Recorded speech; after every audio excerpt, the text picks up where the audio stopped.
Well, welcome everyone.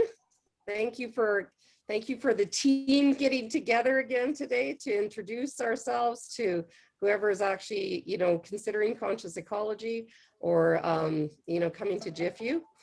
My name is Wendy Schneider, and I'm a constellation leader inside of the Global Institute for Empowering Women. And I love this work, and I especially love this platform. Our platform is Conscious Ecology. Our core team members are here today, and we really work so well together and so hard together. And we all come from very, very different backgrounds and kind of different, why our heart is here. And so I'll start with the team introductions, and then we'll go from there. So Leah, I'll start with you. Do you want to tell people who you are, where you're from, why conscious ecology matters to you? Okay, hi everyone, welcome. So I am from Belgium and Canada. I'm a marine biologist by training, and conscious ecology really matters to me because it gives me a platform to stand for the oceans and help me to reconnect to nature as much as I can help others reconnect to nature, which I find to be a very important missing puzzle piece in today's dilemmas and issues that we're facing. And particularly through the platform of GIFU, because there's so many women here banding together, supporting each other, we can really bring out the feminine, the caring, the healing into this world that we need today. So thank you, Wendy. Thank you so much. Yeah. And I'm going to come around. We're going to do another little set of questions, but thank you so much. So Kat, would you please introduce yourself? Yes, hello everyone. Thank you, Wendy, and thank you, Leila. So I'm Kat van Nieuwenburg. As Leila, I'm Belgian. I've been living for a long time across different parts of the continent, but last year just come back to my roots in Belgium. So I'm a geographer, and from when I was little, I've always been fascinated by actually nature. So I really kind of touched anything that I could with my hands. So I joined Conscious Ecology because I really think we are nature, we are part of nature. So if we care about nature, we also care about ourselves. And I think it's quite important that we really ensure that anything we can do, we take care of it. So that's really at the heart. And then for the moment, I'm working for WaterAid, which is also really important for me because this organization really ensures that everyone has access to clean water, to hygiene, and to also sanity. So yeah, that's me, and thank you. And by the way, sorry, I forgot to tell you, I joined GIFU because I was inspired by Bea a couple of years ago. And she told me the story about the importance of women connecting as well. And so I then joined Conscious Ecology because of what I just explained. Thank you. Oh, that's awesome. Thanks, Kat. Luba, yeah, would you like to introduce yourself? Sure. Thank you, Wendy. So hi, everyone. I'm Luba, and I come from Slovakia, Central Europe. And I'm happy I can be part of the Conscious Ecology platform inside GIFU, because since I was little, I've always wondered, what we do with all the waste we produce, like what we can do to protect the environment. And since throughout my life, I've been searching for ways how to bring more consciousness and more knowledge among people in these topics. Right now, I'm really passionate about the energy industry, about the power and the utility sector. I work as a senior consultant at EY, where I devote my time mostly to topic of renewables and how we can really switch to new sources of energy, which are not so harmful to our environment.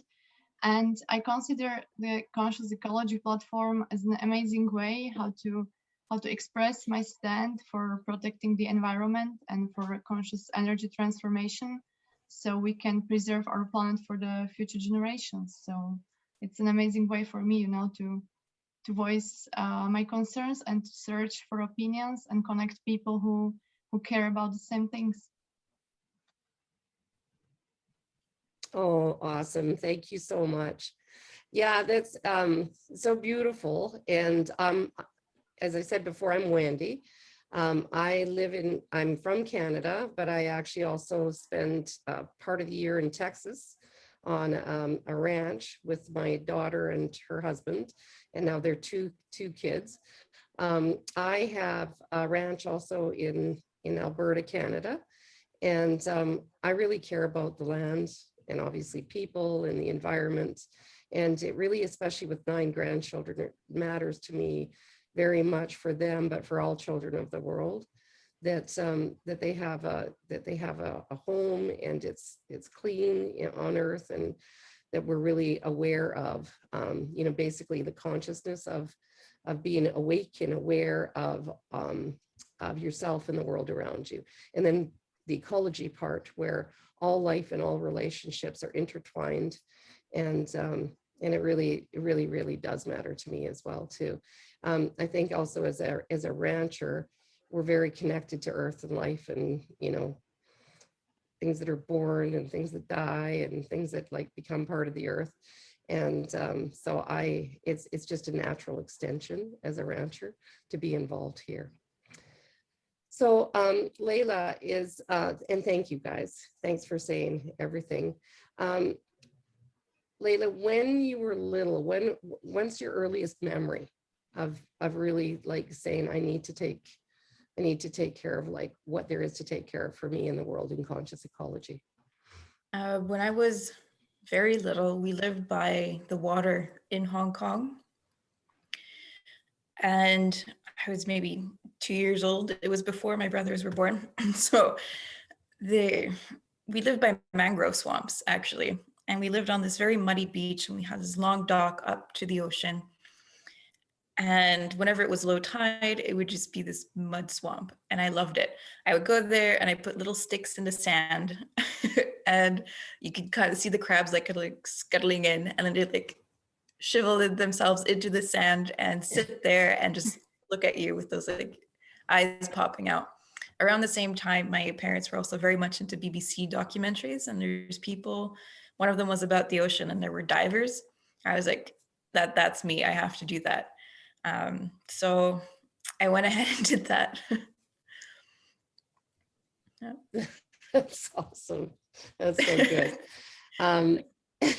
So I know it's funny because we all have like very young memories where we just feel so connected to where I'm going to go someday in the future and what matters to me, of, you know, about the earth and the land and animals and all of it. So thank you. Kat, how about for you? What's one of your earliest memories that you really got how much ecology, and even though you wouldn't have said it that way when you were little, what's in memory for you? That's right. So it's actually my grandfather that told me when I was a bit older. So I was probably the age of 1 year old or 1 year and a half. And so he was walking with me and in the meadows behind us, so very close by the coast. And so I would actually pick up anything. I kind of would pick up a stone or a pebble. I would just be fascinated by it. I actually wanted to taste it. I would just ask questions about, well, what is this flower and all of that. So I've been fascinated. So I would even take like a little frog and then would take it home. But then of course put it back in the pond, but just kind of show my mother and my father. So it was like from, as I was small, was not able to study geology or and so archaeology. So that's why I studied then geography, because I had to do something with the land. Yeah. So great. It's so awesome. Thanks, Kat. How about for you, Lubica? Well, I actually, Sorry about that. no problem. I actually grew up in a family where, like topics of society development and politics were also very often debated. My grandparents and my grandfather, he always used to have fresh newspapers at home. And I was always curious, even before I could read, like what's written there. So he had to read the news to me. And already at the time when I was a little kid, there was the topic of carbon emissions, and the problem with the greenhouse gas emissions and the greenhouse effect. and problems with the ozone layer thickening. And I was always wondering, like, why no one really cares, you know, like why there is not, like, it seemed to me like very urgent topic, like a huge problem. And I had the feeling that there is like not really enough, you know, enough effort taken to do something with it. And I had my grandfather to explain me the CO2 emissions problem and the greenhouse gases effect like a million times because I was a little child and I couldn't really understand it, right? So you had to always keep explaining. So I kind of through this came to the topics of energy. And also my grandpa and my father, they worked in energy industry, so it's kind of like I guess in the family. And I just wanted, you know, to find a way how I can contribute to the urgency of these topics and looking for their solutions. And I'm glad to right now being in a position, in a job where we can really influence what's being done in the market and also educate people what's really important, what kind of changes are important inside the energy sector, so we can really cut on the emissions and finally, after 27 years after like having my grandfather explain me like what's the problem, we are finally looking at the solutions and finally starting to implement them. So it's a little bit frustrating that it takes so long, but on the other side, it's also exciting to see that we are finally moving into the right direction. Nice. Yeah, that's great. For me, I remember I'm an identical twin, and my twin sister and I, we were at my nanny's cabin by a lake. And I remember looking through the grasses and seeing aphids and thinking just how seriously magical like life was. And then when I was 12, my mom and dad moved from the city to a farm, but my dad had to close down businesses. So my mom and there were 4 girls and 2 younger boys in my family. And the girls, we had to figure it out. We bought some cattle and we bought land, and we didn't know anything about ranching or farming or anything. And we spent the first year just literally figuring out how to take care of things and how to take care of land and how to take care of cattle. And then once you start that, you spend a lifetime experiencing, how do we keep land and animals and like food, being productive, but also like really like take care of, like be stewards of the land. So for me and all of my siblings, quite frankly, every single one of us has ended up in either agriculture or forestry. And so it was so impactful for us to have that opportunity. I often think, what if I would have never got that opportunity? Would it matter to me so much? But then I look at my children and other people's children, and I think, yep, it would have mattered to me that much. So yeah, thank you. Is anything, well, I guess what we would like to do as a team here is invite anyone into this platform through the aligned power of women, and it doesn't mean you don't belong here if you're not a woman. We have men on our team, and the core team happens to be women, but we're really serious about making a difference.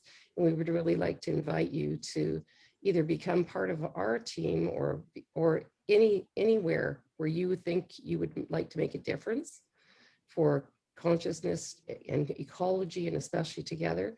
Please take an action, drop us a line, and yeah, we're really honored for your time and your presence to get to know us. So thank you.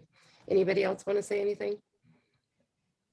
Yeah, and also if you are working in ecology, if you do have a cool project going, get in touch with us, see if we can organize an interview and talk about your projects, because they're equally important as what we're doing here. This is the point, to share others' experiences, to share who we are, to share who you are, and to really reconnect to the planet. So we want to hear about you as well.